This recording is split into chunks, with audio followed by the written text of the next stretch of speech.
Amina. Kwa kweli tunamshukuru Mungu sana kwa kuweza kupata nafasi ya kuja leo hapa, na kabla tujaanza tuende kumwomba Mungu. Bwana asifiwe sana. Haleluya. Tuombe. Baba, ninakushukuru kwa ajili ya siku nzuri ya leo ambayo umetupa Bwana, ya kuweza kufika mahali hapa sisi pamoja na watoto wako wa mahali hapa Bwana, kwa neema ambayo umetujalia na kwa kibali ambacho umetupa Mungu. Tuko tayari kusikia wewe kile ambacho umekiandaa kwa ajili yetu Mfalme. Tunakushukuru kwa kuwa wewe ni Mungu unayetosha na Mungu unayestahili. Tunakushukuru Bwana kwa kuwa utakuwa pamoja nasi na uko pamoja nasi hata sasa, katika jina la Yesu Kristo Nazareti. Mfalme, yamkini yako yatuzingayo katika mioyo yetu Bwana, iko huzuni, yako machungu, yako magumu ambayo yameweka giza katika mioyo yetu Bwana Mungu, kupitia neno lako hili tukapate nuru, kupitia neno lako hili Mungu tukapate kusikia wewe na kupata solution katika maisha yetu Bwana. Asante, maana wewe ni Mungu unayetosha na Mungu unayestahili Bwana. Tunajikabidhi mikononi mwako, ukaanze pamoja nasi na ukamalize pamoja nasi sawa sawa na neno lako, kwa kuwa wewe ni Alfa na Omega, katika jina la Yesu Kristo wa Nazareti. Amen. Bwana asifiwe. Kwa kweli tunashukuru Mungu sana kwa kuweza kuwa miongoni mwa watu ambao wameweza kufika katika siku za mwanzoni mwa huduma. Haleluya. Tunafahamu ya kwamba ni huduma ambayo Mungu ameifanya kwa ukubwa wake. Ameifanya kwa ukubwa wake.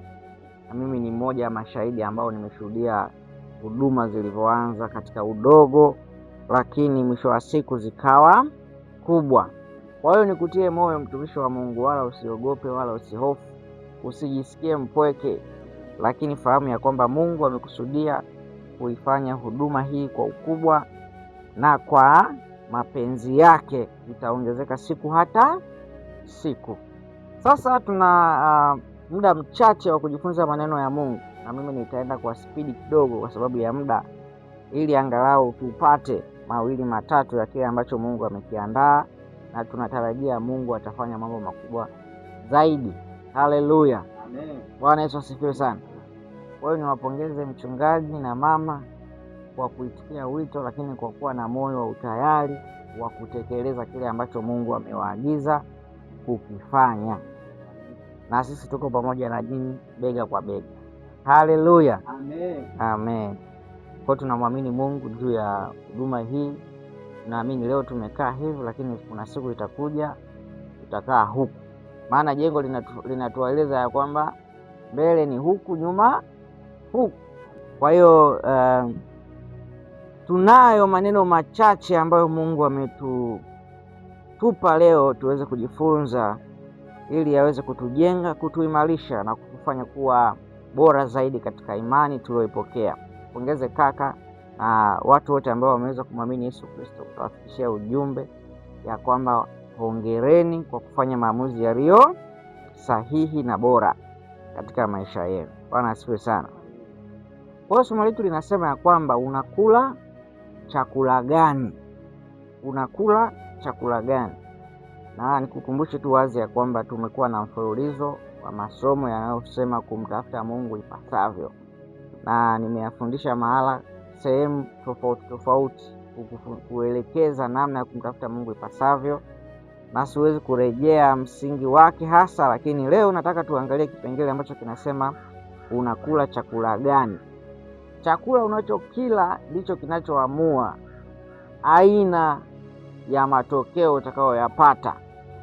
Kwa mfano, katika mwili wako tu wa kawaida, mtoto ambaye anakula chakula ambacho kina mlo kamili ndani yake, tunatarajia na tunategemea ya kwamba afya yake itakuwa ni imara na itakuwa bora zaidi, tofauti na mtoto ambaye hali mlo ambao ni mlo kamili. Kwa hiyo katika maisha yetu haya ya kiroho, kuna chakula ambacho tunachokula ambacho kinailisha ile roho. Roho inalishwa na chakula, na lazima maisha ya muamini yoyote yule yazingatie chakula anachokula, sababu kama asipozingatia chakula anachokula, kuna matokeo ambayo atayapata. Bwana asifiwe sana.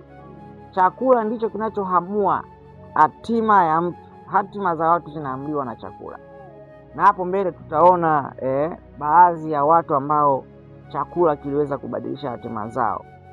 Wako ambao chakula kiliwapa hatima iliyo njema na wako ambao chakula kiliwapa hatima isiyo njema. Kwa ni muhimu sana kuzingatia ya kwamba nini unachokula kwenye maisha yako, hata kama ni cha kimwili. Muhimu pia uzingatie unakula chakula cha aina gani kwa ajili ya hatima yako. Hivyo hivyo hata katika ulimwengu wa roho, chakula kimekuwa na matokeo katika ulimwengu wa roho. Chakula cha kimwili, lakini matokeo yameonekana katika ulimwengu wa roho.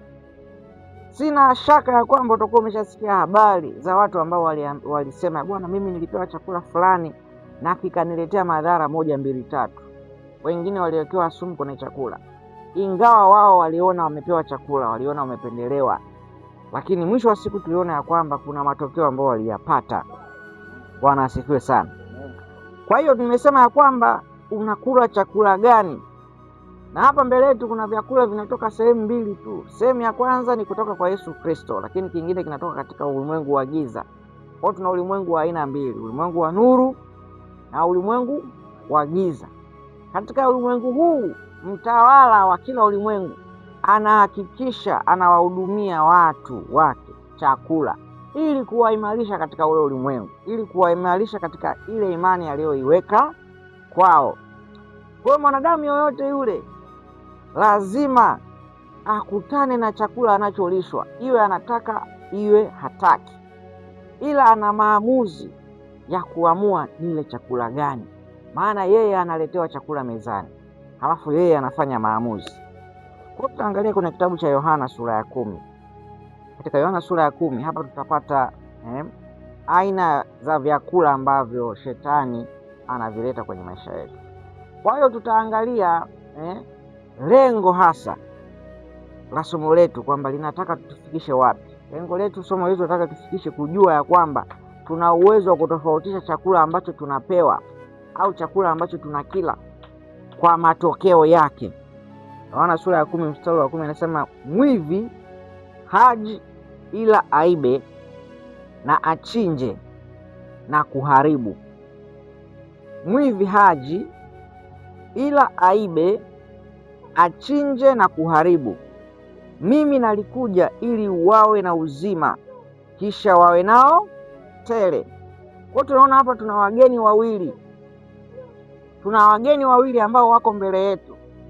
Na mgeni wa kwanza kazi zake zinathibitishwa na chakula ambacho anakilisha kwa watu. Kwa mfano, anasema ya kwamba mwivi haji ili aibe, achinje na kuharibu. Kwa hizi kazi tatu ambazo tunaziona hapa zinatoka katika ulimwengu wa giza. Chakula chochote kile ambacho utakila kitakuletea matokeo ya kuchinja, ya kuharibu, ya kuiba. Ni chakula ambacho kinatoka katika ulimwengu wa giza.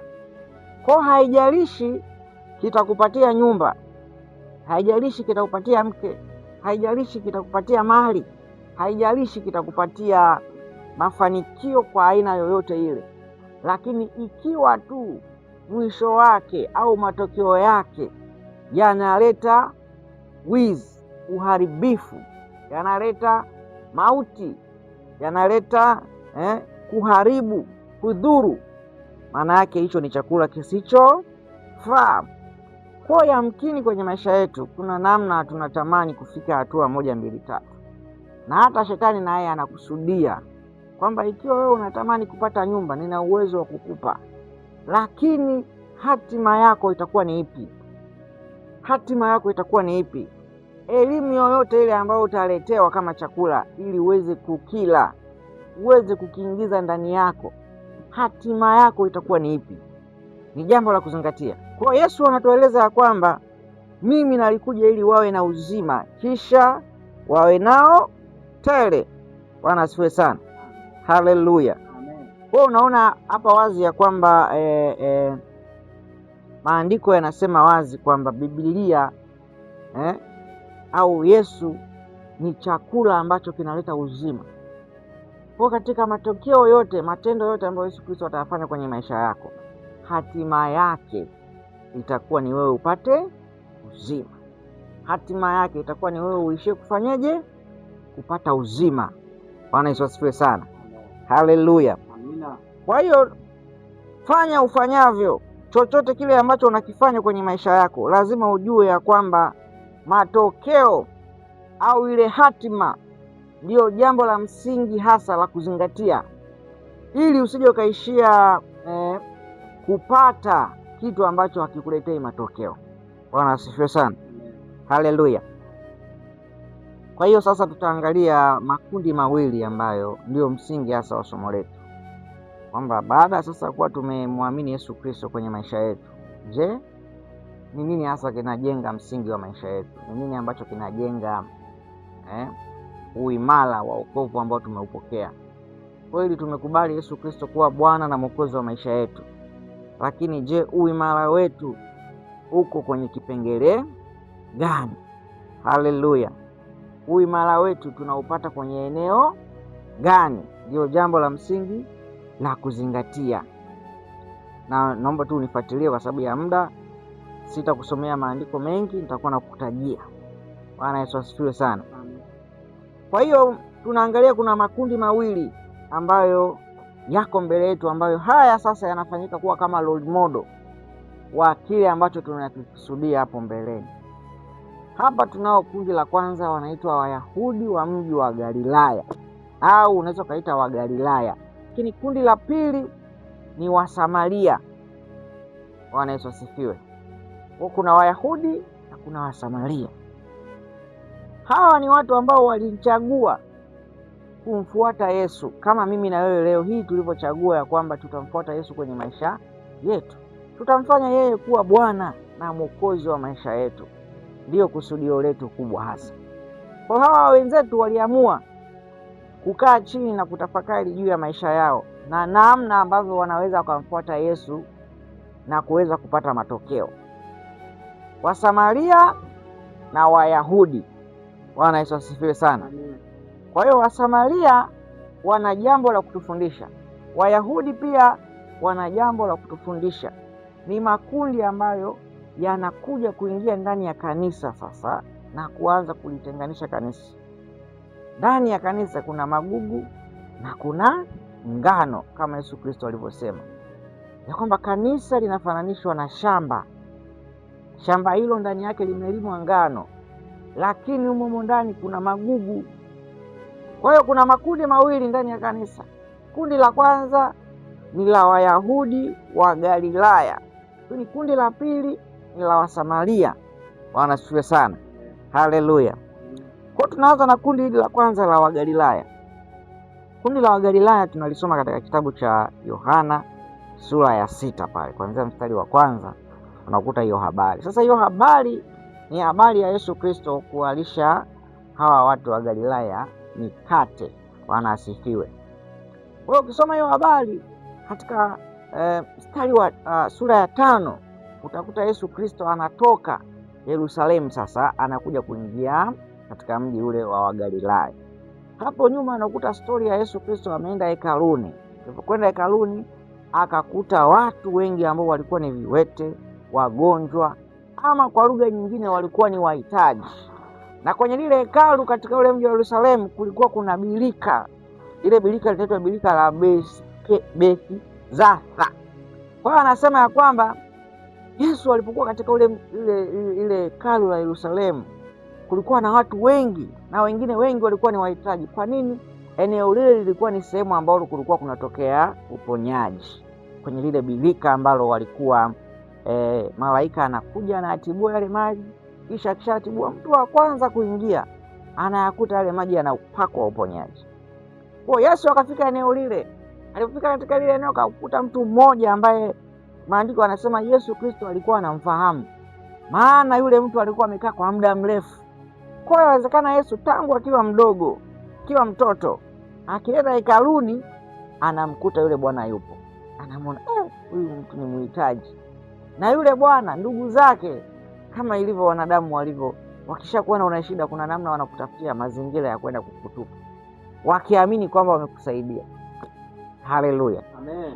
Kwa hiyo akasema ya kwamba tumsaidie ndugu yetu huyu ana shida jamani. Tufanyeje? Tusikae naye nyumbani. Cha kufanya tumpelekeni kanisani. Bwana asifiwe sana. Kwa hiyo ndugu ni watu wazuri mno. Watakuchukua na tatizo lako, watasema twendeni tukamkabidhi kanisani. tukabebeshe mzigo kanisani. Wakaenda wakampa yule, wakamwacha pale yule bwana kanisani. Hawakuwa na roho mbaya sana, wakamnunulia na godoro, wakampa na godoro, akamwambia wewe sasa utakuwa na lalama. Ikitokea malaika ametibua maji, basi jitahidi uingie. Kwa yule bwana amekaa muda wa kutosha mahali pale, kajitahidi jitihada za kutosha, lakini hakuweza kufanikiwa kwa sababu kuna wengine walikuwa wana ugonjwa ambao una afadhali. Kwa hiyo yeye ili mpaka ajivute afike pale ilikuwa ni shida, hawezi kusimama. Bwana asifiwe. Kwa hiyo Yesu akakutana na yule bwana. Yesu akamwambia yule bwana, unataka kupona? Haleluya. Unataka kupona? Swali hilo ndio ambalo Yesu Kristo anatuuliza kwenye maisha yetu. Je, unahitaji kuguswa kwenye eneo gani? Unataka Mungu aguse maisha yako katika level gani? Unataka Mungu akusaidie kwenye kipengele gani? Haleluya. Lakini yule mtu kwa sababu alikuwa ni mtu ambaye ana uzoefu wa kutosha, ana experience ambayo ina utoshelevu ndani yake juu ya utendaji kazi wa Mungu kwa majira yale. Bwana asifiwe sana. Yaani ni kama tunavyoongea hivi sasa katika mazingira yetu haya ya sasa. Kuna namna tunaamini uponyaji wa kimungu unafanyikaje? Baraka za kimungu zinapatikanaje? Kwa mfano kuna mtu mwingine anaweza kusema, Mungu anaweza kumuuliza, "Je, unataka kubarikiwa?" Akasema, "Ya, ni kweli nataka kubarikiwa, lakini sasa Bwana, mimi angalau ningekuwa natoa fungu la 10, ningekuwa kwenye kundi la watu ambao watabarikiwa. Mimi labda ningekuwa nafahamiana na mchungaji fulani, huenda angeniombea, maisha yangu yangebadilika." Ndio yule bwana alichokifanya, akaanza kumwelezea Yesu, akamwambia Yesu, "Nafahamu kweli nataka kupona, lakini mimi hapo naponiona sina mtu wa kunitia birikani ili nipokee uponyaji." Maelezo yalikuwa ya kutosha. Bwana asifiwe sana. Amen. Haleluya. Kwa huenda na sisi tuna maelezo ya kutosha kwamba mimi kweli niko tayari kumtumikia Mungu, lakini sina mtu wa kunishika mkono. Sina 1 2 3, changamoto 2 3 ninazo napitia. Sasa siwezi kufanya kazi ya Mungu, siwezi kumtumikia Mungu, siwezi kufanya kitu 1 2 3, siwezi kumtolea Mungu kwa sababu nina mahitaji mengi, nina 1 2 3, nina changamoto nyingi. Kwa hiyo kwa lugha nyingine, Mungu kuna maswali anatuuliza, halafu anakutana na maelezo mengi ambayo tunayo, ingawa yeye yuko tayari kufanya. Neno linalosema ya kwamba Mungu ni wa rehema, tafsiri yake ni kwamba Mungu anaweza kukutendea wewe pasipo kufuata kigezo cha wewe kutendewa. Kuna mazingira ambayo hauna imani, na pamoja ya kwamba hauna imani haustahili kutendewa kwa sababu hauna imani. Maana Yesu Kristo siku moja aliwaambia kwamba mkiamini, Bwana asifiwe sana, mtauona wokovu. Kwa lugha nyingine ya kwamba ukiamini, kama ni shule utaipata, kama ni 1 2 3 utapokea. Lakini anasema ya kwamba Yesu Kristo alipokutana na yule bwana akamwambia, "Jitwike, nyanyua godoro lako uende." Kwa lugha nyingine hapo tunaona ya kwamba yule mtu hakuwa na imani ya kupokea, lakini kwa rehema za Mungu, Mungu hakuzingatia yale maelezo ya yule bwana, hakuzingatia kutokuamini kwake. Kwa lugha nyingine, kuna mazingira ambayo Mungu atahusika na maisha yetu pale tu tutakapokuwa tayari kupokea. Hata kama tutakuwa hatuna imani, rehema za Mungu zinaweza zikaruhusu uponyaji utokee. Neema ya Mungu au rehema za Mungu zinaweza zikaruhusu mafanikio yatokee. Ni kweli hatuna imani, ni kweli hatuamini, lakini Mungu ana kusudi lake, ana jambo lake analolipitisha. Bwana asifiwe sana. Kwa hiyo ikiwa unatamani kumwomba Mungu kwenye maisha yako, ikiwa unatamani kuona Mungu anahusika kwenye maisha yako, hakikisha unakuwa miongoni mwa watu ambao wanaziita rehema za Mungu zionekane hata katika mazingira ambayo hauna imani, hata katika mazingira ambayo unaona kabisa hili jambo ni gumu. Unaona kabisa hapa sina mtu wa kunitoka birikani, sina mtu wa kuninyanyua, lakini omba rehema za Mungu. Mungu, pamoja na kwamba sina imani, thibitika, onekana, fanya 1 2 3. Haleluya. Amen. Ili utukufu urudi kwako. Ndicho ambacho Mungu anakitaka. Kuna mazingira nimemwambia hauna imani ya kwamba utavuka kwenye hilo jambo, lakini Mungu anakuvusha kwa ajili ya utukufu wake. Kwa yule kiwete akanyanyuka. Alivyonyanyuka akajituka godoro lake, alikuwa na furaha mno, alikuwa na shangwe. Haleluya, amina. Akakimbia amejituka godoro lake. Watu Wayahudi wakamuona, watumishi wa Mungu wakamuona, wakamwambia, kwa nini umebeba godoro kichwani siku ya Sabato? Kwa nini umeponywa? Haleluya. Jamaa akasema, sijui aliyeniponya ni nani, ila tu mimi ameniambia jituke godoro, inuka uende, lakini sikumwangalia ni nani. Bwana Yesu asifiwe sana. Haleluya. Baadaye Yesu anakutana na huyo mtu, anamwambia kwamba angalia, umekuwa mzima, usitende dhambi tena. Ndipo yule jamaa anaenda kuwaambia wale makuhani, anaenda kuwaambia wale Wayahudi ya kwamba aliyenitendea hili jambo ni Yesu. Bwana asifiwe sana. Haleluya.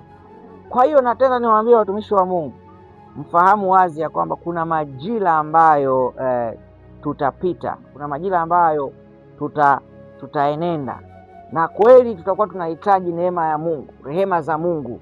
Kwa hiyo maandiko yanasema ya kwamba huyu mtu alipokea rehema za Mungu za kuleta uponyaji kwenye maisha yake na akatoka kwa furaha. Ndivyo ambavyo inatokea kwenye maisha yetu. Nitakuonyesha hapa mbele, ndio maana nimeanza na habari hii hapa nyuma. Ndivyo ambavyo inatokea kwenye maisha yetu. Kuna mazingira Mungu anatutendea mambo, kuna mazingira Mungu anajiinua kwetu na kujifunua kwetu, na tunaona matokeo na tunaona utekelezaji mkuu ambao Mungu anaufanya kwenye maisha yetu. Tulikuwa wagonjwa, tunapokea uzima. Tulikuwa wafu, tunafufuliwa. Tulikuwa hatuoni mwelekeo kwenye kazi, kwenye biashara, kwenye familia, kwenye ndoa.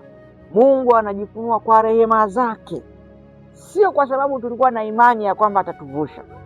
Huenda matarajio yetu ilikuwa ni kwa watumishi wa Mungu, huenda matarajio yetu ilikuwa ni kwa kina fulani, lakini mwenyewe amethibitika kwa rehema zake, ametutendea. Bwana asifiwe sana. Amen. Haleluya. Sasa baada ya yeye kututendea, nini kinafuata? Maana huyu bwana alivyotendewa alisahau, hata aliyemtendea hakumjua. Anaulizwa, ni nani aliyekutendea? Anasema sijui, ila tu kuna mtu alikuja akaniambia inuka, jitwike godoro lako uende, na mimi nikafuata, ila simjui ni nani. Bwana Yesu asifiwe sana. Amen. Sasa ni hatari mno kwenye maisha yako. Rehema za Mungu zinajifunua kwenye maisha yako. Mungu anahusika na maisha yako, anakupa afya, anakupa uzima, anakupa ulinzi. Halafu hujui anayekulinda ni nani. Mbona haugui? Mbona unalala usiku unaamka asubuhi? Mbona unapanda pikipiki upate ajali? Mbona unapanda gari haudondoki upate ajali? Mbona wengine nyumba zinawaangukia? Haleluya. Bwana asaidie sana. Amen.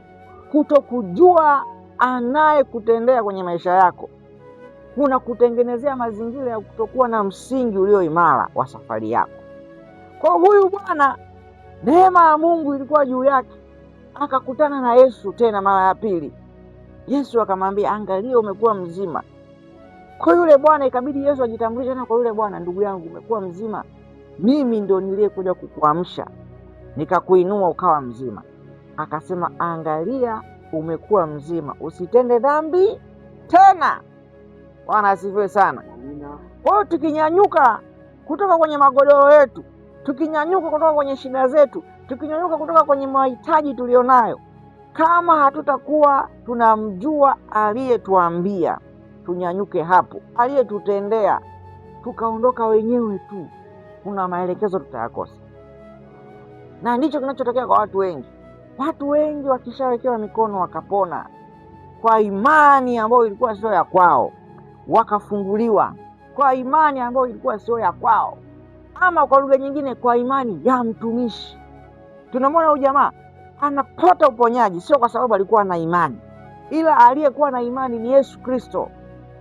Kwa hiyo na sisi tunaweza tukawekewa mikono tukaombewa, tunaweza tukapokea uponyaji, tunaweza tukapokea baraka kwa imani ya mtu mwingine, halafu mwisho wa siku tukajikuta tumekimbia kushangilia.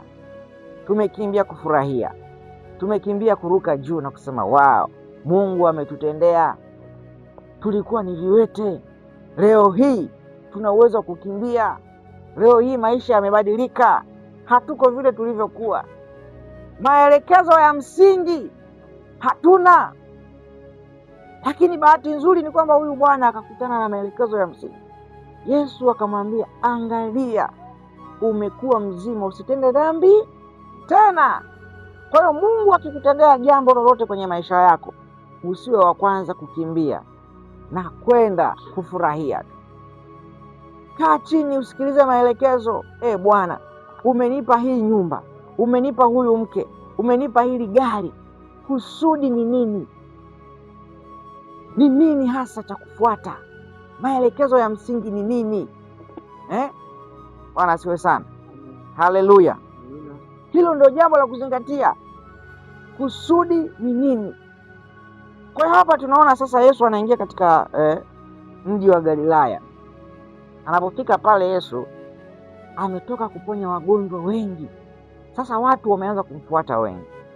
Yesu akajaribu sasa kutesti, aone, je, hawa watu wanavyonifuata kuna kitu gani ambacho wanakifuata, ili apate kutufundisha kwa habari ya chakula. Haleluya. Kwa Yesu anaingia katika mji wa Galilaya, watu wamemfuata wengi. Haleluya. Yesu akamuuliza Filipo, akamwambia, jamani, hawa watu ni wengi, hemu wapeni chakula.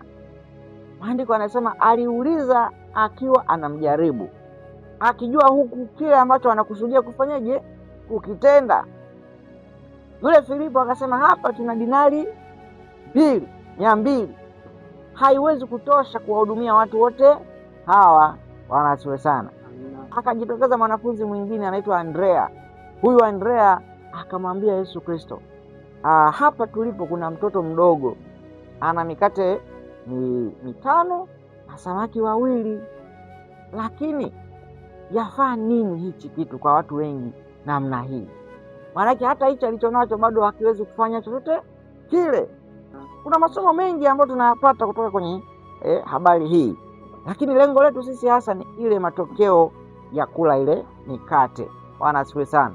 Bado Mungu anatufundisha ya kwamba pamoja na kwamba tunaweza tukawa tunajiona katika uchache, tunaweza kuwa tunajiona katika udogo, tunaweza kuwa tunajiona katika hali ya kuwa na vichache, lakini bado Mungu anakusudia kufanya makubwa. Kwa lugha nyingine, hauhitaji kuwa na vingi ili kupata matokeo makubwa. Hauhitaji kuwa na wengi ili kufanya kazi kwa ukubwa. Ama mtumishi wa Mungu, huwezi kwenda mbinguni Mungu akasema umeifanya kazi ya Mungu kwa ukubwa sana kwa kuangalia watu waliokuwa wanakusikiliza, kwa kuangalia watu waliokuwa wanakuzunguka, ila atasema ya kwamba umeifanya kazi ya Mungu kwa ukubwa. Haleluya. Na leo watumishi wa Mungu, umeifanya kazi ya Mungu kwa ukubwa kwa vile ulivyojitoa kutenda, vile ulivyozingatia kujitoa kufanya kazi, sio kwa sababu ya watu uliokuwa nao, sio kwa sababu ya vitu ulivyokuwa nao, ila ni ule utayari. Kwa hiyo Mungu anatamani tuwe na utayari, tuwe na imani, tuamini kwamba hata katika kidogo Mungu bado anaweza kufanya kikubwa. Amina. Haleluya. Amen. Bwana asifiwe watumishi wa Mungu. Amina. Mikate 5 na samaki 2 inalisha watu zaidi ya 5,000 wanaume. Bado wanawake hawajatajwa, lakini wamekula na bado vikasaza. Tufundisha nini? Tunaweza kuleta matokeo makubwa kwa mbegu ndogo tulionayo. Ndio maana anasema mkiwa na kaimani kadogo kama chembe ya haradali, mtakuwa na uwezo wa kufanya mambo makubwa ya kuhamisha milima. Ndivyo ufalme wa Mungu ulivyo. Inahitajika kitu kidogo sana uzalishe mambo makubwa. Mama mmoja alikuwa ni mjane. Bwana asifiwe sana. Maandiko yanasema yule mama alikuwa ni mjane. Yule mama alipokuwa mjane, mume wake alikuwa ni mtumishi. Katika kitabu cha Wafalme sura ya 4 pale, Wafalme wa 2 sura ya 4 mstari wa 1 na kuendelea.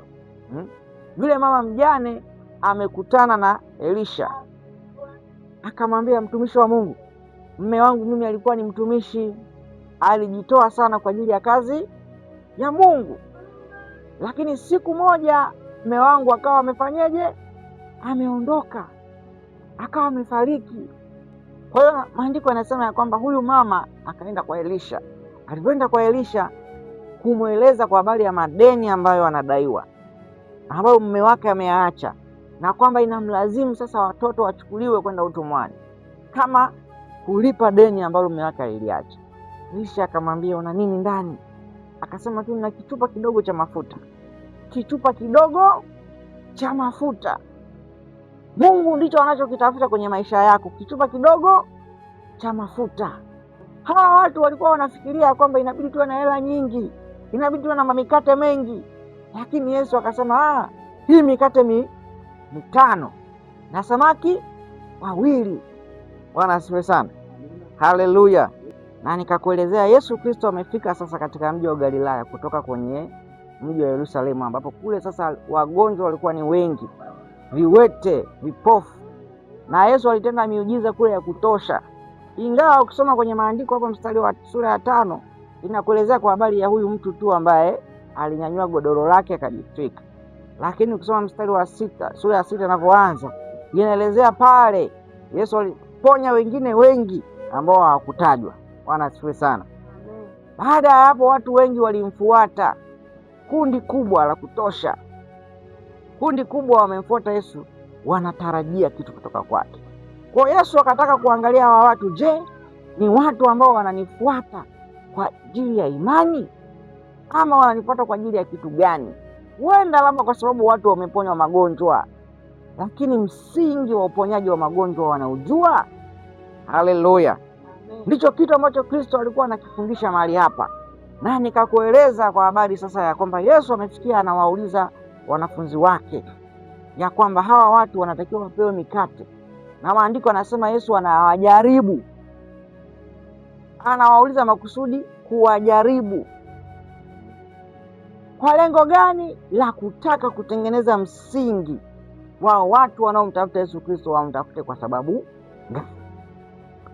Kwa hiyo nikasema ya kwamba katika hiyo sura ya 6 sasa tunaona Yesu Kristo anaongea na Andrea.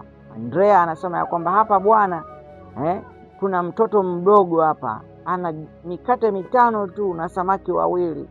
Halafu Yesu anaitumia ile mikate 5 na samaki 2, ni uchache ambao unalisha wengi. Kwa hiyo na sisi kwenye maisha yetu huenda kuna mazingira ambayo tunatarajia kwamba ili tuweze kufanya matokeo yawe makubwa, ili tufanye kitu ambacho kinaonyesha ni matokeo makubwa, lazima tuwe na kitu kikubwa. Lakini kiuhalisia haipo hivyo. Na nikakwambia ukifika mbinguni, Mungu hatasema ya kwamba ulifanya kazi kwa ukubwa kwa kuangalia vitu ulivyokuwa navyo, mambo uliyoyafanya. Haleluya. Yaani huwezi kusema ya kwamba umemtumikia Mungu sana kwa sababu una kanisa lenye watu wengi, kwa sababu una washirika wengi. Lakini Mungu mwenyewe anatathmini kila alichokiweka ndani yako. Ameweka kitu ambacho ni kidogo, anatarajia kiwe na matokeo makubwa. Haleluya. Ndivyo tulivyojifunza kwa habari ya huyu mwanamke sasa ambaye amekutana na Elisha katika hali ya uhitaji alionao. Ana vimafuta kidogo, lakini vile vimafuta kidogo Mungu anavitumia vile vile kufanya kwa ukubwa. Kwa hiyo usiogope wala usiweze kujitengenezea ukuta ya kwamba mimi jamani, hali nilionayo, mazingira nilionayo, siwezi kufanya 1, 2, 3. Labda siku nikisikia kiwango fulani ndio nitaweza kufanya 1, 2, 3. Lakini bado Mungu anataka ya kwamba katika ule uchache ulionao uwe tayari kufanya kwa ajili yake. Bwana asifiwe sana. Amina. Kwa hiyo ukisoma hapo sasa utakuta baada ya Yesu Kristo kuwalisha wale watu mikate ya kutosha, chakula cha kutosha, Yesu akaondoka mahali pale. Bwana asifiwe sana. Haleluya. Hapo katikati ukisoma utakuta story ya kwamba wale watu baada ya kuwa wamekula mikate kwenye sura ya 6, hiyo story yake ni sura nzima. Ndio maana naona na kuelezea kwa sababu ya muda. Watu walipokula mikate wakasema, sasa wapendwa, huyu ndiye mfalme wetu, huyu ndiye Kristo, huyu ndiye mwana wa Mungu. Haleluya. Wakafurahia na wakakusudia, wakasema, jamani, tumtangaze kwa mfalme wetu. Jamani, tumtafuteni Yesu awe mfalme wetu. Kwa nini? Wamekula mikate. Kwa watu wengi kwenye maisha haya ya Kristo, haya ya hapa duniani, kama wanavyopokea vitu, wakipokea uponyaji, wakipokea miujiza, wakipokea vitu, huwa wanabadilisha mtazamo wao kwa yule aliyewatendea, halafu yule mtu anatamani amfanye kuwa mfalme. Bwana Yesu asifiwe sana. Haleluya. Ndivyo ilivyo asili ya wanadamu wengi, wanataka wamfanye kuwa mfalme. Kwa sababu gani? Amewalisha chakula. Yesu, maandiko anasema akatoweka katikati yao, akatoka akajitenga. Bwana asifiwe sana. Haleluya. Hiyo imeandikwa tu hivyo, lakini kwa lugha nyingine pale Yesu Kristo aliondoka kimiujiza. Ngoja tusome hapo kidogo. Nemi nisome mstari wa 25. Yohana 6:25. Yohana 6:25. Soma chap chap. Ndio. Hata walipomuona ng'ambo ya bahari, walimwambia, Rabi, wewe umekuja lini hapa? Amen. Bwana asifiwe sana. Umeona hilo swali? Soma na mstari wa 14. Basi watu wale walipoiona ishara aliyoifanya walisema, huyu ni nabii yule ajaye ulimwenguni. Bwana asifiwe. Umeona alichosema? Soma na 15 hapo. Kisha Yesu hali akitambua ya kuwa walitaka kule ili wamfanye mfalme, akajitenga, akaenda tena mlimani yeye peke yake. Bwana asifiwe.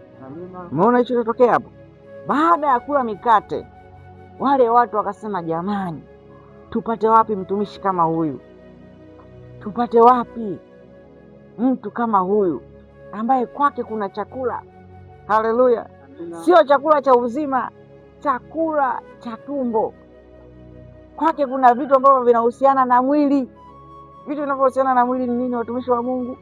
Chakula cha kawaida, mavazi, majengo, magari, kazi, biashara, vyote vinahusiana na mwili.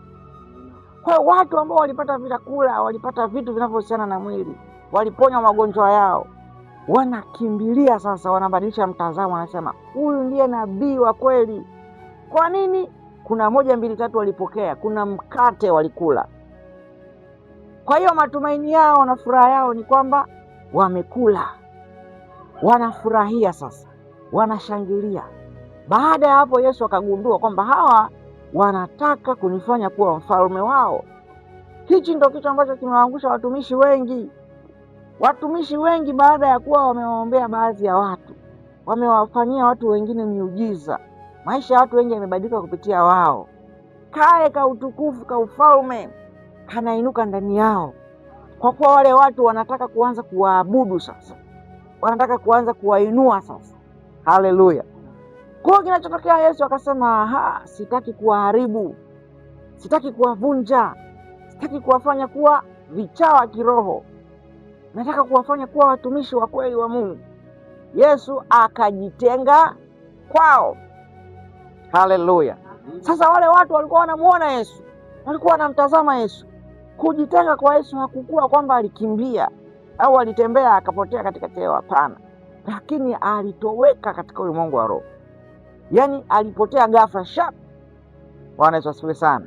Ndio tunakuja kusoma hapa kwenye mstari wa 25 alivyosoma mtumishi wa Mungu pale. Wale watu wakasema, sasa Yesu yuko wapi? Maana walipoenda ng'ambo kuangalia Yesu yuko kwenye mashua gani, maandiko kusoma hapo katikati wanasema ya kwamba wakakuta Yesu hayupo. Wakajiuliza, Yesu ameenda wapi? Mbona tunaona wanafunzi wake tu? Wakachukua mashua zingine, wakapanda na wao, wakavuka mpaka ng'ambo ya bahari, wakaenda upande wa pili. Walipofika upande wa pili, ndio neno tuliosoma pale mstari wa 25. Soma tena mtumishi wa Mungu ili tupate picha vizuri. Mstari wa 25 pale. Haleluya. Ndio. Hata walipomuona ng'ambo ya bahari, walimwambia, Rabi, wewe umekuja lini hapa? Bwana asifiwe. Umeona? Wao kwa akili yao walimwacha wapi? Ng'ambo ya pili. Lakini hapa sasa wanashangaa, wanasema wamemkuta upande wa pili. Bwana asifiwe sana. Haleluya. wanashangaa, inakuwa ni mshtuko ya kwamba, niangalieni huku, nimesema watumishi wa Mungu, Bwana asifiwe sana, wanashangaa yule mtoto hawapi madhara yoyote, hazibi masikio yenu, hawafanyi msisikie, na wala hapate janga lolote. Kwa hiyo nyinyi angalieni mimi huko. Bwana Yesu asifiwe sana. Shetani anaweza kutumia njia yoyote ile kukufanya upoteze kitu ambacho huenda Mungu ndio alichokusudia kwa ajili yako. Kwa hiyo anasema Yesu Kristo pale akatokea katikati yao, wakashangaa, wamemkuta mtu aliyemwacha Kibaha, wamemkuta yuko Zanzibar na hajapanda boti pamoja nao. Wakashtuka, akasema, umekuja huku lini? Bwana Yesu asifiwe sana. Haleluya. Kwa hiyo Yesu alitumia uungu wake akatoweka katikati yao ili kuepusha ile hali ya wao kumwabudu yeye, hali ya wao kumpa ule utukufu yeye. Kwa sababu ya nini? Ya mikate. Soma mstari wa 26.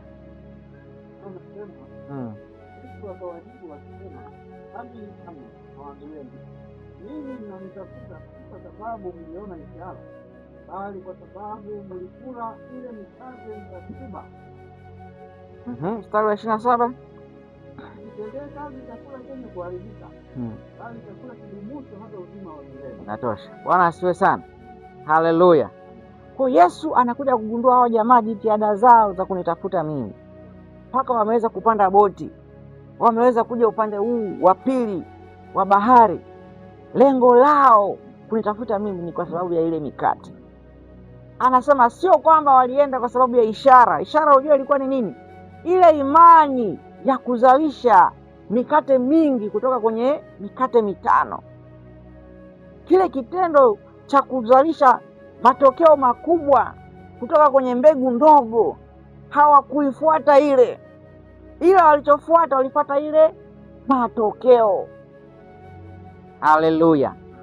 Kwa Yesu aligundua hicho kitu, akawaambia, nyinyi mnanifuata mimi kwa sababu ya mikate mliokula, lakini sio kwa sababu ya ile ishara, sio kwa sababu ya ule muujiza wa kuzalisha vingi kutoka kwenye vitu vidogo. Bwana Yesu asifiwe sana. Ndivyo watu wengi wanavyofanya. Hawaitafuti ile imani iliyowafanya wapokee uponyaji. Hawatafuti ule hawatafuti ile imani iliyowafanya wainuliwe, wapate kazi, wapate biashara, wapate maisha ambayo walikuwa wameyakusudia, lakini wanatafuta matokeo. Haleluya. Kwa maandiko anasema kwamba Yesu anasema, msikihangaikie, msikitendee kazi chakula chenye kuharibika, bali kile chakula kifanyaje? Kidumucho. Vitu vyote unavyovifahamu wewe vinaharibika ambavyo wanadamu tunavitafuta, lakini ile imani ya kutumia mafuta, chupa kidogo ya mafuta, alafu ikazalisha mafuta mengi, madumu ya kutosha, ndicho ambacho Kristo anakizungumzia. Bwana asifiwe sana. Haleluya. Kwa hiyo Kristo anasema ya kwamba, wapendwa watumishi wa Mungu, kitu ambacho tunakitafuta kwenye maisha yetu, cha kwanza ni imani. Imani ndio chakula cha kwanza kwenye maisha yetu.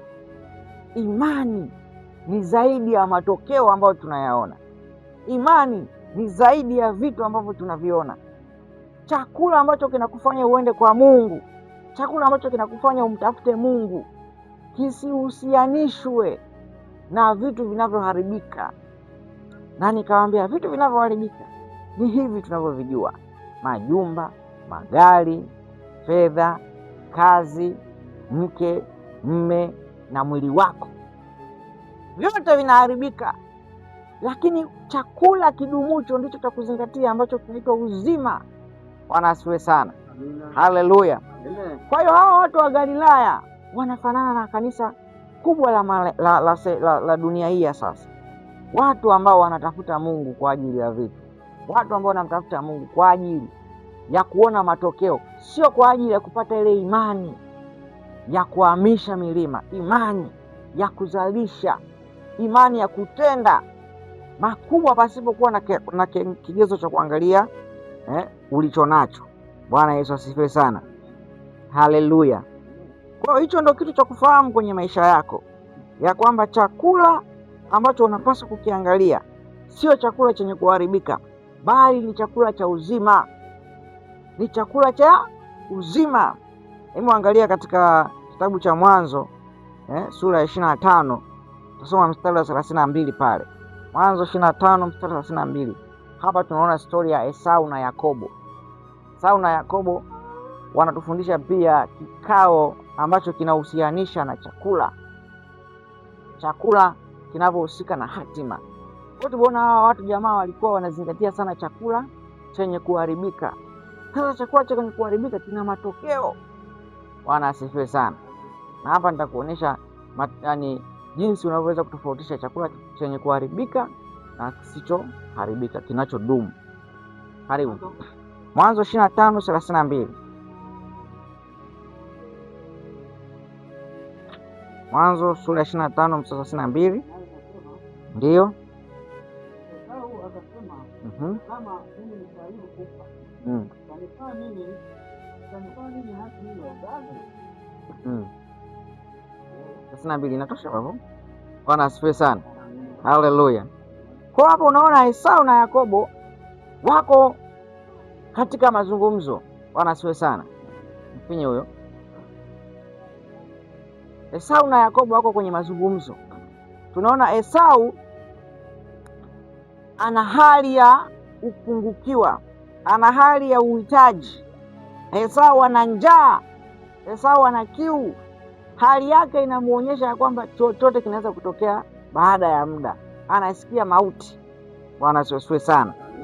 Kwa hiyo Esau tunamfananisha na mtu ambaye ni muhitaji wa muda mrefu, mtu ambaye ana hali ngumu za kimaisha, mtu ambaye haoni matumaini. Anaona yani hapa sasa nimeisha, kwa kweli sina matumaini yoyote. Bwana asifiwe sana. Esau anamwambia Yakobo, hii haki ya mzaliwa wa kwanza itanisaidia nini? Maana niko katika hali ya kufa. Wewe fanya unavyotaka, ni bora niipoteze hii haki. Cha msingi niokoe maisha yao, cha msingi niokoe mwili wangu. Bwana asifiwe sana. Hasara ambayo anaipata Esau ni ya vizazi na vizazi. Kwa nini? Kwa sababu ya chakula chenye kuharibika. Haleluya. Sasa kwenye maisha yako, ogopa usije ukafanya maamuzi kama Esau. Usije ukafanya maamuzi kwa sababu ya Esau. Yusufu alishtukia hicho kitu.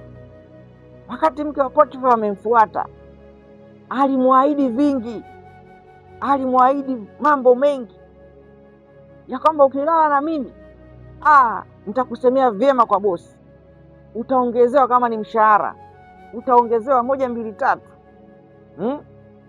Lakini Yusufu akasema, nifanyeje dhambi hii nimkose Mungu wangu? Kwa nini? Alikubali kupoteza chakula chenye kuharibika, kazi. Alikubali kupoteza sifa yenye kuharibika, cheo, kwa ajili ya kuweza kutunza chakula kinachodumu, kutunza ile imani ndani yake. Kwa hiyo watu wengi sasa wako tayari kuhakikisha wanalinda chakula chenye kuharibika. Yuko tayari kulinda cheo chake, yuko tayari kulinda kazi yake, yuko tayari kulinda biashara yake, hata kama anafanya kitu ambacho kinamkosesha yeye na Mungu, ili mradi tu hakikisha anapambania chakula chenye kuharibika.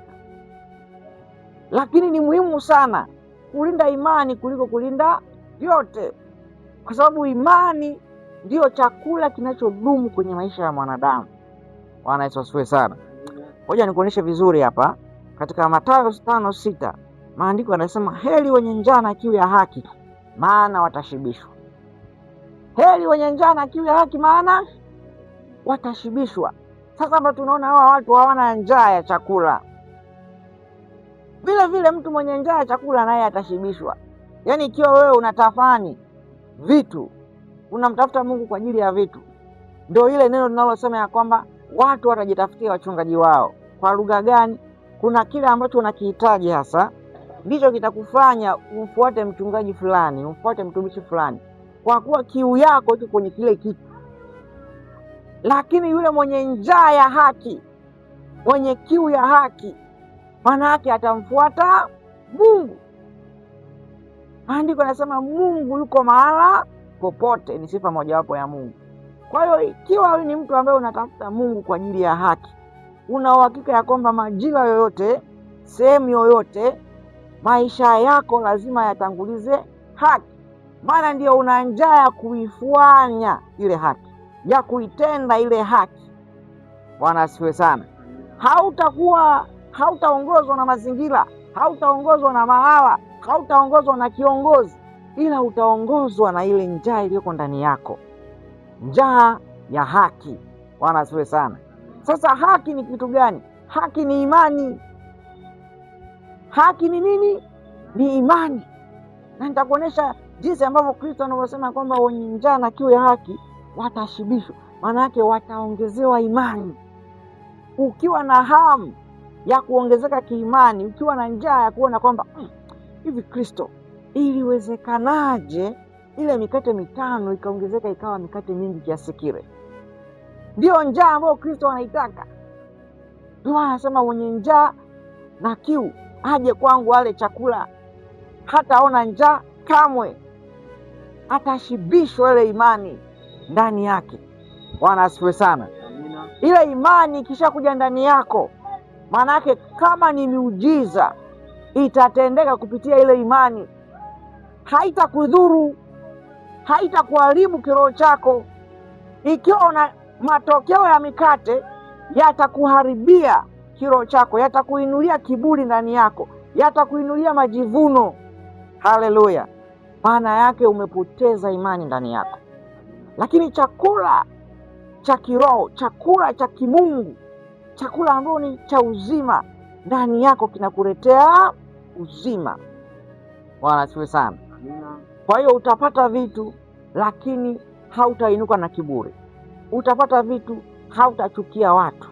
Utapata vitu, hautadharau watu.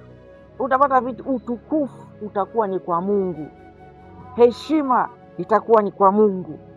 Mungu akikwambia ninakiomba hicho kitu, utasema niko tayari Bwana kukupa, kwa kuwa ni cha kwako. Na uomba huo utukufu ulionao, naomba hiyo heshima ulionayo, utasema niko tayari kukupa, kwa kuwa ni ya kwako. Wapendwa, Yesu angeamua kuwa mfalme, angeamua kubaki na utukufu pale alipowatendea watu mikate, asingejitenga. Angesema watu hao ni watu wazuri sana, wanamfurahia mtumishi wao, wanamsifu Mungu kwa kuwa Mungu ametenda kupitia mikono yake. Bwana asifiwe sana. Lakini naweza akasema hawa watu hawajaamini kilichotenda, ila wameamini walichokipokea. Bwana asifiwe sana. Amen. Kilichotenda kitakupa discipline, kitakupa nidhamu, kitakuonyesha ufanyeje. Ndio maana Yesu ana wote ambao wamewatendea miujiza, alikuwa anawaambia angalia usitende dhambi tena. Ndio msingi hasa ile haki. Yale ni matokeo, lakini ile imani ambayo ndio haki ndio msingi hasa wa chakula ambacho tunapaswa kula. Bwana asifiwe sana. Haleluya. Nisomee Yohana 6:33 mpaka 35. Yohana 6:33 mpaka 35. Twende chapu mtumishi wa Mungu. Yohana 6:33-35.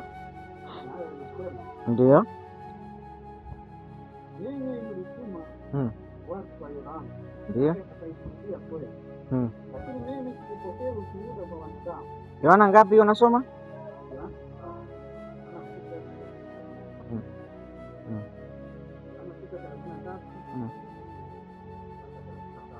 Ndio. Kwa maana chakula cha Mungu ni kile kitacho kutoka kwake. Kuupa ulimwengu. Amen. Basi wakamwambia Bwana, siku zote utupe chakula hiki. Yesu akawaambia, mimi ndimi chakula cha uzima. Yeye ajaye kwangu hataona njaa kabisa, naye aniaminie hataona kiu kamwe. Amen. Bwana asifiwe sana. Amina. Haleluya. Amen. Kwa Yesu anaonyesha ya kwamba yeye ndiye chakula cha uzima. Yeye ndiye chakula cha uzima. Rudia 33 mtumishi wa Mungu.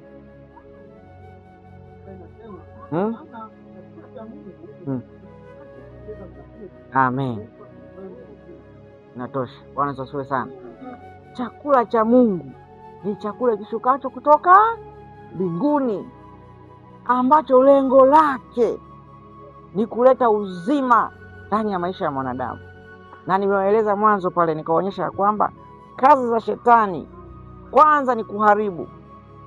Sasa hakuna chakula cha kimungu kinachokuja kukupa kazi ili uharibu ndoa. Hakuna chakula cha kimungu kinachokuja kukupa kazi ili uache imani. Hakuna chakula cha yaani hakuna uponyaji ambao Mungu anautenda kwenye maisha yako ambao unakuja kukufanya udharau wengine, unyooshe mikono wengine, uhukumu wengine. Chakula cha kimungu chochote kile kinachokuja kwenye maisha yako lazima kitengeneze unyenyekevu ndani ya maisha yako. Lazima kikufanye unyenyekee kwa Mungu, maana hiyo ndiyo sifa ya mtumishi wa Mungu. Ndiyo maana Yesu akasema, sitaki utukufu wenu, sitaki mniabudu, mnanifanya mimi mfalme kwa sababu ya mikate, kwa sababu ya vitu. Lengo langu ni wape ile imani. Ndio kusudi langu. Bwana asifiwe sana. Haleluya. Kwa hiyo Waebrania 10:38 inasema, mwenye haki wangu ataishi kwa imani. Kwa lugha nyingine ni kwamba ile mwenye njaa na kiu ya haki atashibishwa. Maana yake ni nini? Mwenye njaa na kiu ya kuongezewa imani.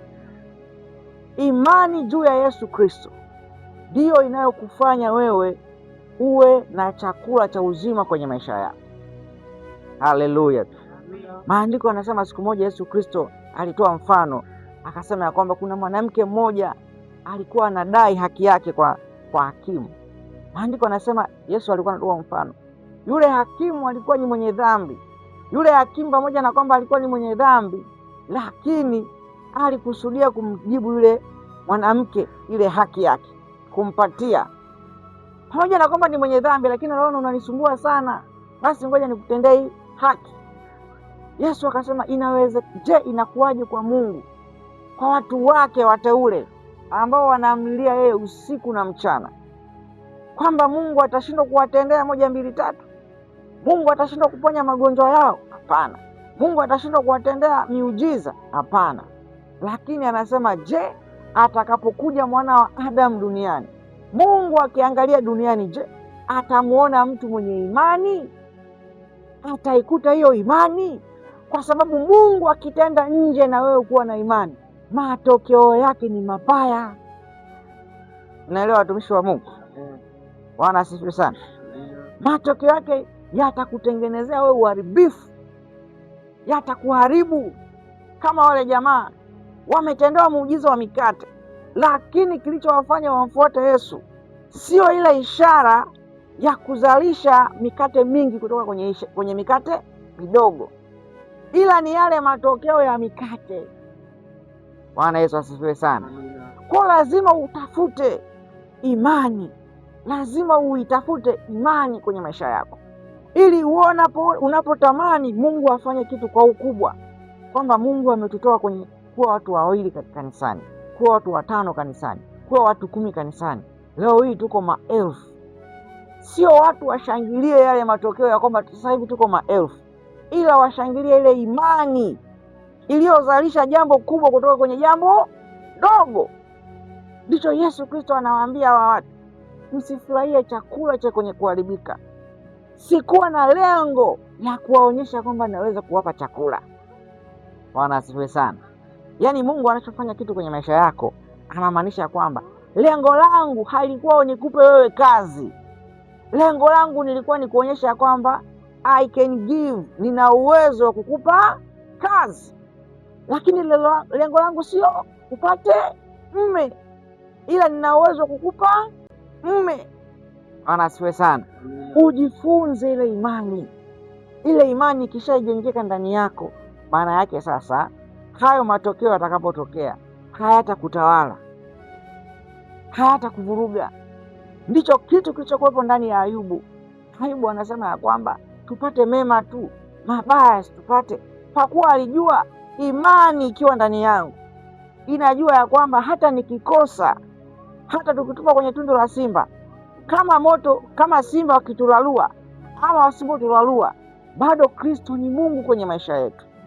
Kwa hata kama nikiwa mgonjwa na hata kama Mungu asiponiponya ugonjwa, haimaanishi sina imani na haimaanishi Mungu hawezi kufanya.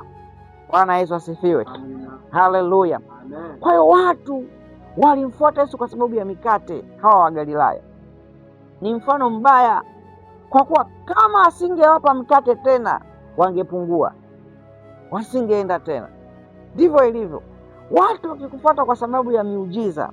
Siku ambayo ukifanya muujiza, ukifanya kitu kisipotokea, wataondoka. Bwana asifiwe sana. Haleluya. Watu watakuja watajaa kwenye kanisa lako kwa sababu umefanya 1, 2, 3. Siku ukiacha au siku isipotokea, watakunja kona. Hao kwa nini?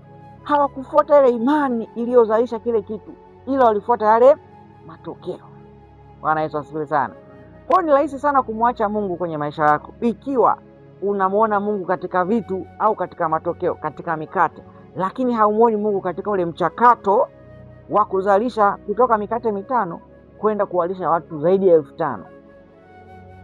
Na ndicho Mungu anachokitaka. Umtafute Mungu kwa ajili ya ile imani, kwa ajili ya yeye kukutengenezea imani ya yale matokeo yaliyotokea. Bwana Yesu asifiwe sana. Haleluya. Kundi la pili, wakati tunakaribia kumaliza, kundi la pili ni la Wasamaria. Bwana asifiwe sana. Hawa Wasamaria tunawasoma katika Yohana sura ya 4 pale. Tunaona stori yao pale. Maandiko yanasema kwamba hawa Wasamaria waliwakilishwa na mama mmoja, ambaye huyu mama alikuwa ni kisimani anachota maji. Akamkuta Yesu pale kisimani. Yesu akamwambia, naomba unisaidie maji ninywe. Bwana asifiwe sana. Mama yule akamwambia Yesu, wewe ni Myahudi na mimi ni Msamaria, ni watu sio changamana, kwa hiyo sistahili kukupa wewe maji. Bwana asifiwe sana. Lakini mazungumzo yao yakaendelea na Yesu akamtendea mambo makubwa yule mama, miujiza ikafanyika kwa yule mama, pamoja na maneno ya Mungu ambayo Kristo alimwambia yule mama, yakambadilisha, akamfanya yule mama akaamini. Haleluya. Sasa soma mstari wa 28, Yohana 4:28. Soma hapo ili tupate picha, tuanzie hapo. Haleluya. Ndio.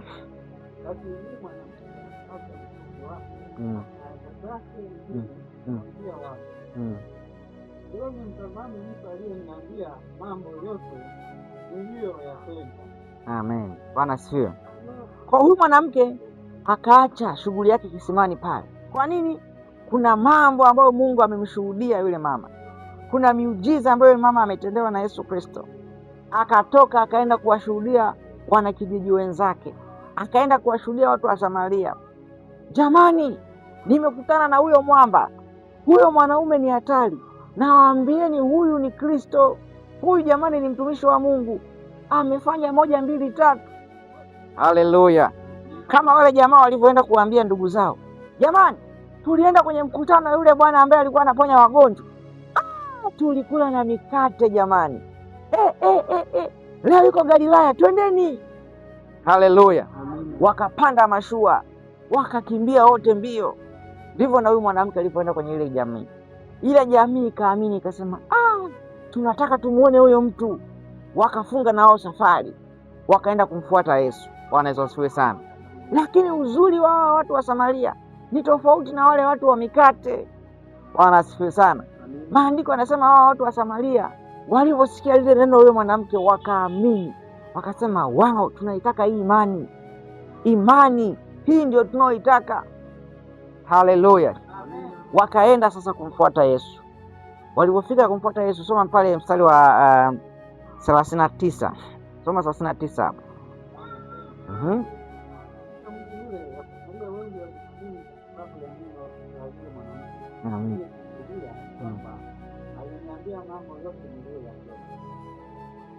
Bwana asifiwe. Muona hawa watu wanaamini kwa sababu ya neno la yule mwanamke. Kwa wakasema, kweli tunataka na sisi tumuone. Msoma mstari wa 40 sasa.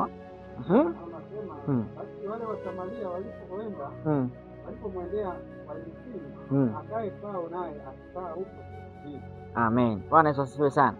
Mbona hawa jamaa walivyomfuata Yesu Hawakumfuata tu kwa ajili ya kupata mikate, hawakumfuata kwa ajili ya kuponya magonjwa. Walimfuata ili wapate neno la Kristo, neno linaloshuka kutoka juu. Maandiko yamesema pale, chakula kidumucho ndio hichi, neno litokalo mbinguni, neno litokalo kwa Mungu. Na Yohana 1:1 anasema, naye neno lilikuwa kwa Mungu, naye neno akafanyika mwili akaja kwetu, nasi tukauona utukufu wake. Bwana asifiwe sana. Kwa hiyo neno linalotoka kwa Mungu ndilo linalokuja kubadilisha maisha yetu, ndilo linalokuja kutufanya kuwa wana wake. Bwana asifiwe sana. Na tukishafanyika kuwa wana wa Mungu, maana yake tumepokea ule uwezo sasa wa kuweza kupokea vitu. Mungu anaposema kwamba mwanangu uwe mzima, yeye mwenyewe anajishughulisha na afya yako. Bwana asifiwe sana. Haleluya. Yaani yeye anatamani upate hiyo kazi, mwenyewe anashughulika ili upate hiyo kazi. Kwa sababu gani? Kwa sababu umeshafanyika kuwa mwana wake. Soma mstari wa 41 na 42, mtumishi wa Mungu. Ndio. Kwa sababu ya neno lake, akamwambia yule mwanamke, sasa tunaamini. Wala si kwa sababu ya maneno yako tu, kama sisi tunasikia wenyewe. Amen. Tunajua ya kuwa hakika Bwana ndiye Mwokozi wa ulimwengu. Amen. Bwana Yesu asifiwe sana. Mbona hili kundi la pili ni kundi ambalo lilimfuata Yesu, sio kwa ajili ya kupokea mikate, sio kwa ajili ya kupokea vitu, lakini wanasema tumesikia wenyewe. Hawa watu walimwambia Yesu, njoo ukae na sisi siku hizi 2 tupate muda wa kukusikiliza. Na Biblia ya Kiingereza niwahi kuambia inasema ya kwamba we should tarry, yani maana yake wakae kwa muda kwa utulivu, pasipokuwa na haraka. Wamwambia Yesu, tufundishe neno lako, tuelezee. Kama huyu mwanamke ulimwambia tukaamini, na sisi tufundishe zaidi tuelewe. Hawa jamaa wakaja kubadilisha mtazamo, wakasema hatuamini kwa sababu huyu mama alituhubiria, hatuamini kwa sababu mchungaji alituhubiria, hatuamini kwa sababu mchungaji alituombea, hatuamini kwa sababu mtumishi fulani alitutendea 1, 2, 3. Leo hii tunaamini kwa sababu tumesikia wenyewe. Bwana asifiwe sana. Kwa sababu tumesikia wenyewe, tumemsikia Mungu wenyewe. Ndiyo ambacho Mungu anachokitaka kwenye maisha yetu, tufikie hatua Mungu anazungumza na sisi wenyewe, imani yetu ijengwe. Soma mstari wa 42 mzee. Hapo unasema wakamwambia yule mwanamke, ndio sasa tunaamini, ndio kwa sababu ya maneno yako tu, maana sisi tumesikia wenyewe, tena tunajua ya kuwa hakika huyo ndiye Mwokozi wa ulimwengu. Sasa unafuata. Na baada ya siku 2 hizo akaondoka huko, akaenda Galilaya. Amen. Bwana asifiwe sana. Kwa anasema watu wakaamini wengi kwa sababu ya neno la Kristo. Kwa hiyo niko hapa kukuambia mtumishi wa Mungu, kile ambacho kinatusukuma kumtafuta Mungu, chakula ambacho ni cha muhimu kwenye maisha yetu, cha maana hasa, ni ile imani ndani yetu, ni ile imani ndani yetu. Na hii imani tunajifunza kwa lugha gani? Kuna vitu ambavyo unapaswa uvitoe. Chakula ambacho unakitoa ndicho ambacho kinakuletea matokeo yasiyo na uharibifu, lakini chakula ambacho unapewa ndicho ambacho kinakuletea matokeo yenye uharibifu. Haleluya. Chakula ambacho unakitoa ndicho ambacho kinakuletea matokeo mazuri, lakini sisi tumefundishwa kupokea, tumefundishwa kupewa. Na hata ukifuatilia tu hapa duniani, aliyepewa sumu, sijui amewekewa sumu kwenye chakula, alipewa chakula. Aliyewekewa madawa, aliwekewa madawa kwenye nini? Chakula cha kupewa. Lakini ukisoma maandiko pia, huyu Esau alitaka kupewa chakula, kikamletea madhara. Lakini maandiko haya yana mifano mingi ya watu ambao walikusudia kutoa chakula sio kwa sababu ya kuhitaji. Haleluya. Chakula cha kupewa kinatokana na nini? Uhitaji. Kinatokana na njaa ya vitu, njaa ya uhitaji, lakini chakula cha kutoa kinakutoa kwenye hali ya uhitaji, kinakuleta katika hali ya utoshelevu, halafu matokeo ya Mungu yanathibitika kwako. Bwana asifiwe sana. Haleluya. Hawa watu wakati Yesu anawatendea ule muujiza, Yesu alikuwa anajaribu kuwaonyesha hali ya utoshelevu, ya kwamba wapendwa, hata kwamba pamoja mnaona hamna vitu, Mungu ana uwezo wa kuwajaza vitu kutoka hata katika kitu kidogo. Haleluya.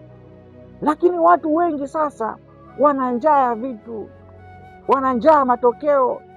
Kwa hiyo wako tayari kupewa, lakini sio kutoa. Bwana asifiwe. Ngoja nikuonyeshe baadhi ya mifano ya watu ambao walifanya vitu kwa imani, imani ambayo tunabidi tuitafute hiyo, na kwa hiyo tutaona matokeo. Bwana asifiwe sana. Ibrahimu katika Mwanzo sura ya 18, ukisoma hapo utakuta Ibrahimu anakutana na malaika watatu ambao kwa lugha nyingine tunaelezewa ni ule utatu mtakatifu wa Mungu. Maana Ibrahimu anasema Mungu wangu, Bwana wangu. Maandiko yanasema aliona malaika watatu, watu watatu, lakini katika kuwaita, katika kuwasujudia akataja Mungu wao. Haleluya. Maandiko yanasema huyu bwana Ibrahimu alivyowaona hakukimbilia kuwaelezea mahitaji yake, hakukimbilia kuwaambia jamani, karibuni sana, nimekuja hapa, ninaona hakika nyinyi ni watu wenye uwezo mkubwa, tazameni mimi nina shida ya uzao, nisaidieni katika hili 1 2 3. Lakini walipofika akasema jamani, msiondoke tu hivi hivi, karibuni mnawe miguu yenu. Maana kipindi kile nadhani walikuwa wanatembea pekupeku kwa vumbi. Akawapa maji wakanawa miguu, halafu akasema ngoja niwaandalie chakula. Akaandaa chakula kizuri, ng'ombe mzuri, mbuzi wazuri, wakala chakula kizuri. Haleluya. Baada ya hapo akamwambia majira kama haya mwakani utakuwa na mtoto. Bwana Yesu asifiwe sana. Amen. Siri ya imani. Wakati anafanya Ibrahimu hakutanguliza uhitaji wake, ila alitanguliza imani ya Mungu ndani yake, ambayo ndio ambao Kristo anasema hiki ndio chakula kidumucho, ya kwamba pamoja na kwamba hauna kitu, lakini una ile imani ya kukwambia kwamba ukarimu ni tabia ya Mungu, upendo ni tabia ya Mungu. Kwa lile tunda la Roho linakuzalishia mahitaji unayohitaji. Kama unahitaji kazi, cha kuzingatia ni tunda la Roho, sio yale mahitaji ulionayo. Bwana asifiwe. Cha kuzingatia ni ile tunda la Roho. Je, linapatikana ndani ya maisha yako?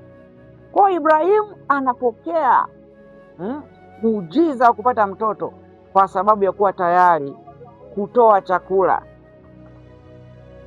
Haleluya. Amina. Mtu mwingine ni Zakayo. Ukisoma kwenye Luka sura ya 19 mstari wa 1 pale na kuendelea, unakuta habari ya Zakayo. Zakayo huyu alikuwa ni mtoza ushuru, hakuwa mtu mwema sana, na alikuwa ni mtu mwenye dhambi.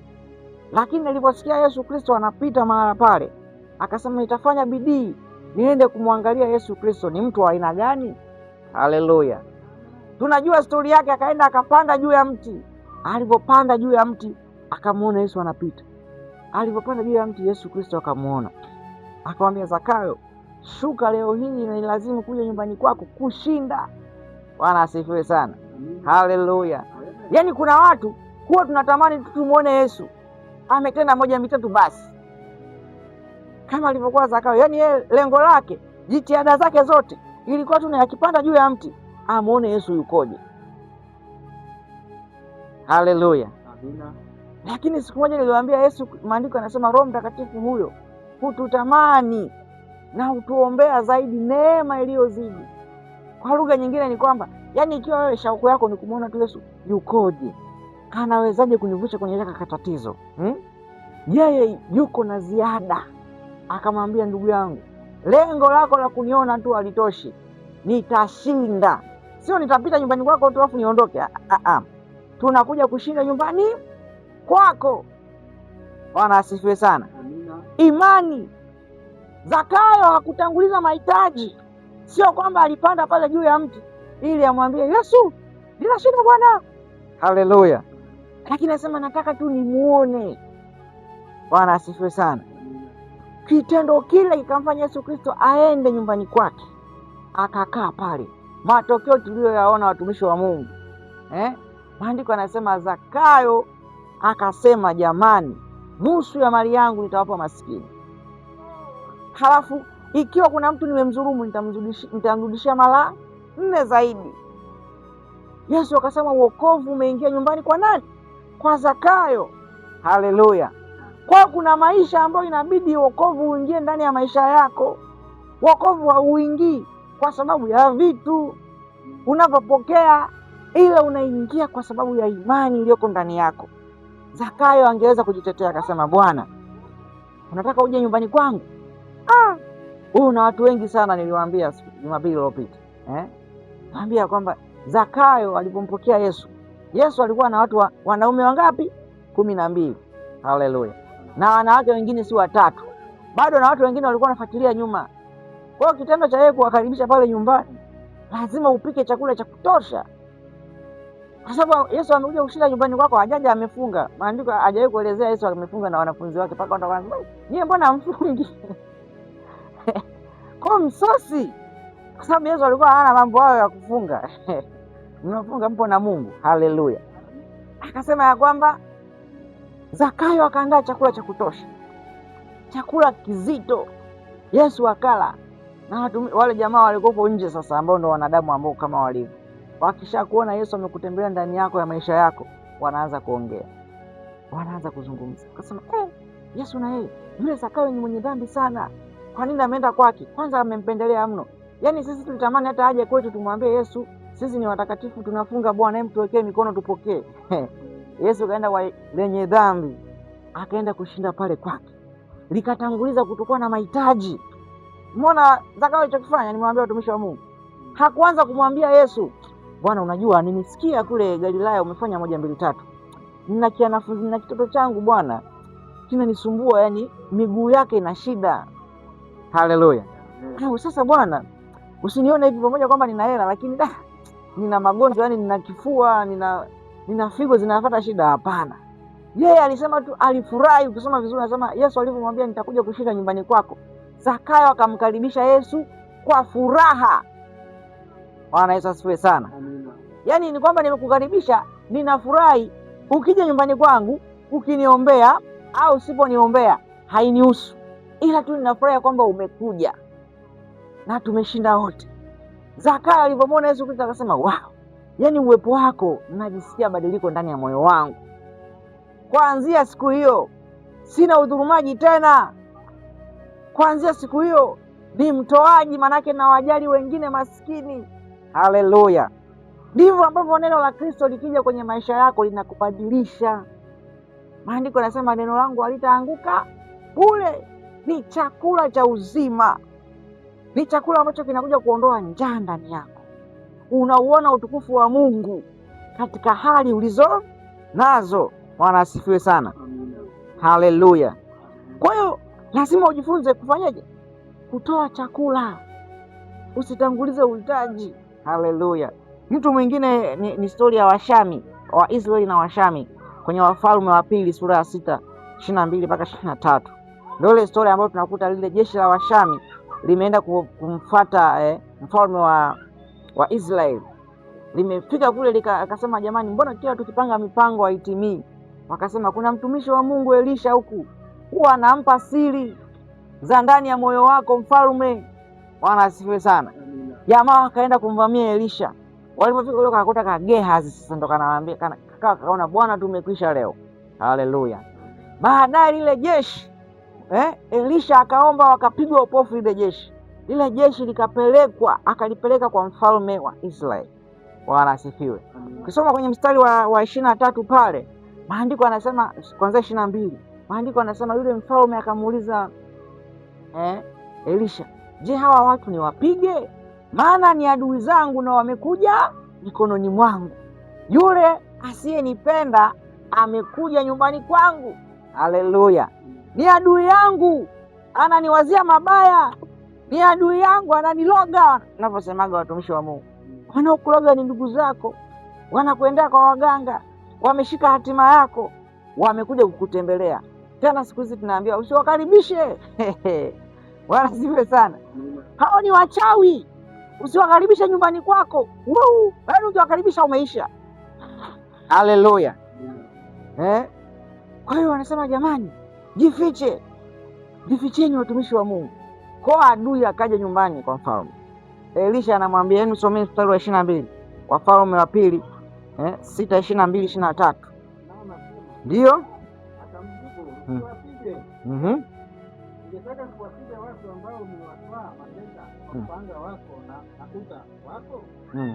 Leta chakula na maji mbele yao, wapate kula na kunywa, kwenda kwa bwana wao. Basi akawaandalia chakula tele. Chakula tele maana yake nini? Yaani sio kwamba tu ni mchicha. Haleluya. Yaani ikiwa huwa tunakulaga mchicha na matembele, siku hiyo adui yetu amekuja, tutachinja na kuku. Chakula tele cha kutosha.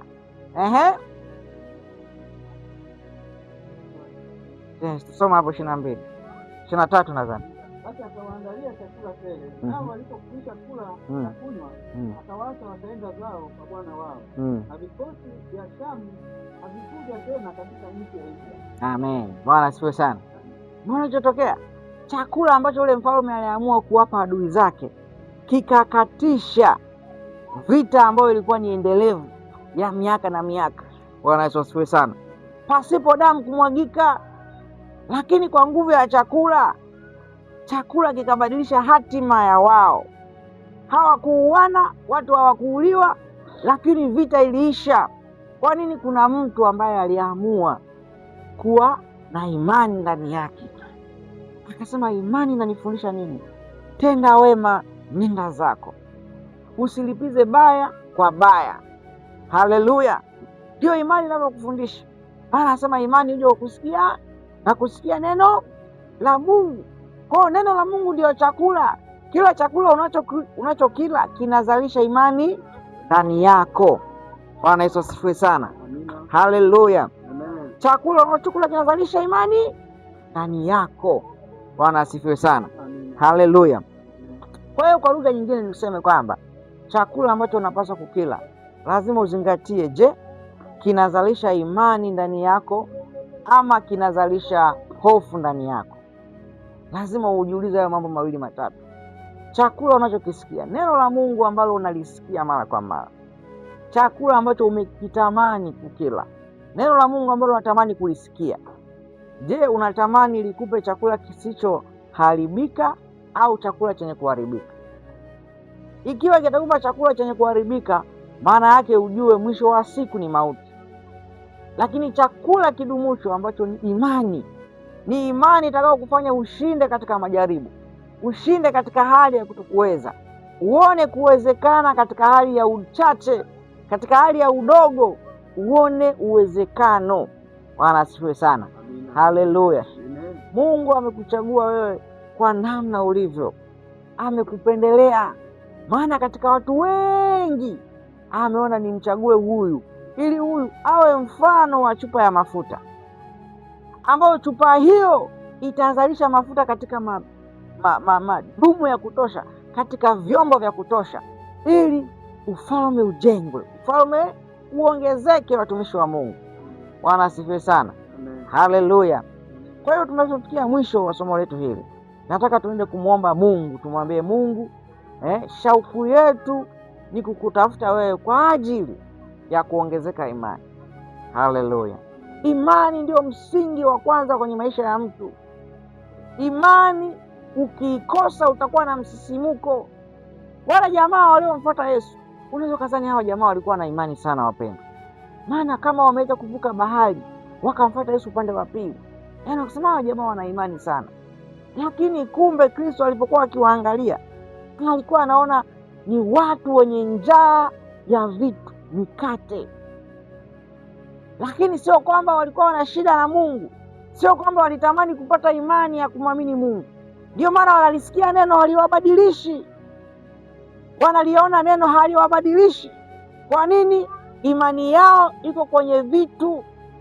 Haleluya. Bwana asifiwe.